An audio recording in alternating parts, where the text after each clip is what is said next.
Baiklah, saya akan menjawab nomor 3.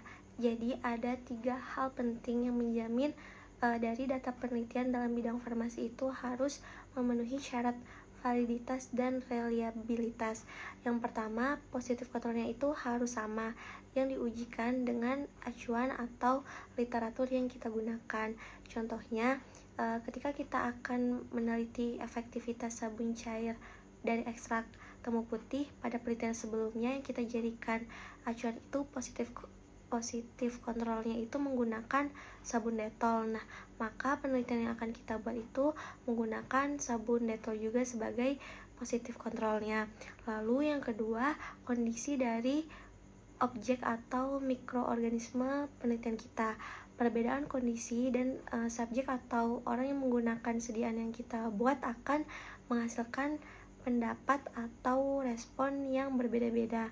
Nah, contohnya itu kita akan menguji efektivitas dari sediaan scrub yang kita teliti. Lalu kita menggunakan 2 kelompok subjek, tapi ternyata berbeda. Seperti pada kelompok 1 merupakan kelompok orang yang jarang beraktivitas di luar ruangan, jarang berkeringat, sehingga menghasilkan respon yang baik karena kadar atau kotoran di dalam kulitnya itu sedikit, sehingga mereka akan merasakan khasiat dan mengapresiasi dari sediaan yang kita buat.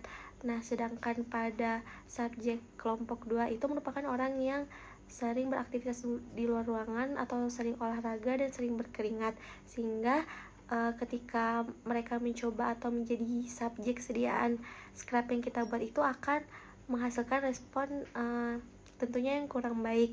Hal ini karena banyaknya kotoran, debu, ataupun partikel pada tubuh kelompok 2 ini yang akan membuat mereka kurang merasakan manfaat dari sediaan yang kita buat dan tidak sesuai dengan sifat sediaan yang seharusnya.